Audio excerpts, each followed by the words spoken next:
ایک اور حدیث بہت پیاری ہے، میں آپ کو بتائے بغیر نہیں رہ سکتا۔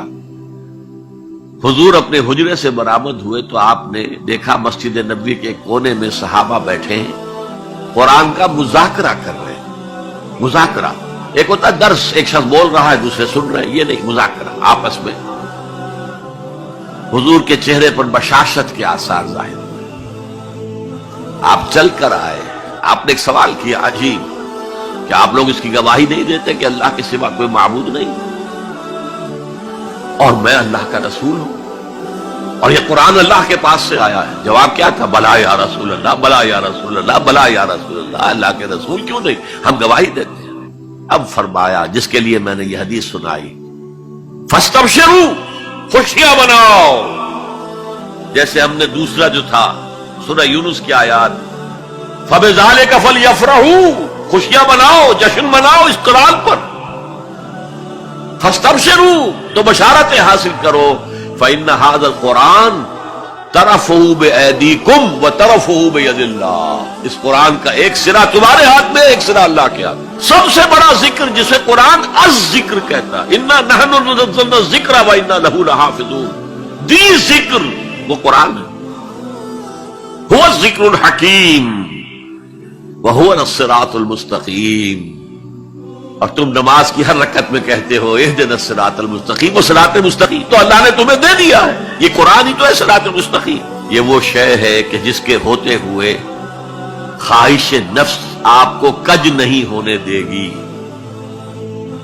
زیغ نہیں آئے گا، اس کے ساتھ اس کے ہوتے ہوئے کبھی کجی نہیں آئے گی تمہارے اندر، زبانیں التباس نہیں پیدا کر سکے گی، قرآن جو ہے اپنی حفاظت خود کرتا ہے، اس پر باطل حملہ آور ہو ہی نہیں سکتا، نہ سامنے سے نہ پیچھے سے۔ وَلَا يَشْبَعُ مِنْهُ الْعُلَمَاء، علماء اس قرآن سے کبھی سیری محسوس نہیں کریں گے، کبھی بھی یہ محسوس نہیں کریں گے کہ بس قرآن سے جو لینا تھا ہم نے لے لیا، اب کچھ نہیں رہا۔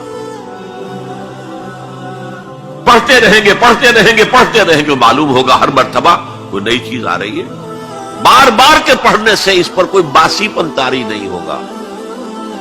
کوئی اور کتاب دنیا میں ایسی نہیں ہے، ایک دفعہ پڑھ لی، دو دفعہ پڑھ لی، پھر تیسری دفعہ ہاتھ لگانے کو جی نہیں چاہتا، پڑھنے کو جی نہیں چاہتا، سوال ہی پیدا نہیں۔ یہ وہ ہے، پڑھتے رہو گے، پڑھتے رہو گے، اس پر کوئی باسی پن طاری نہیں ہوگا۔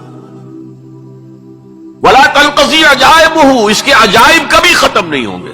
یہ وہ کتاب ہے جسے جیسے ہی جنوں نے سنا فوراً کہا ہم نے آج ایک بہت عمدہ کلام سنا ہے، کتاب سنی ہے، تو ہم تو ایمان لے آئے، ایک دفعہ سنا ہے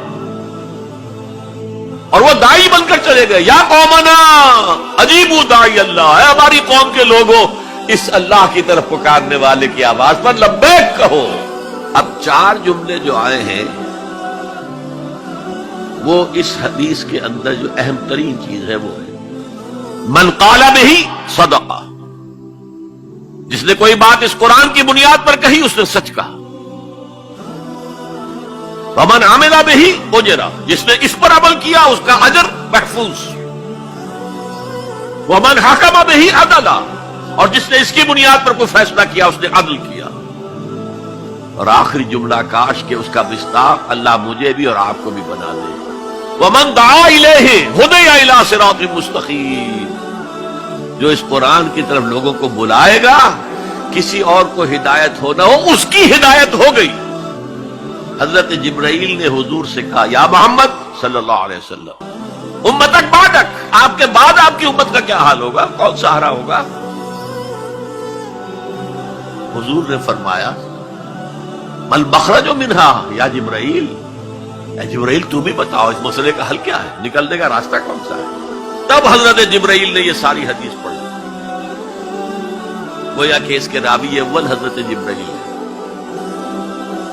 راوی ثانی حضور ہے، راوی ثالث حضرت علی رضی اللہ عنہ۔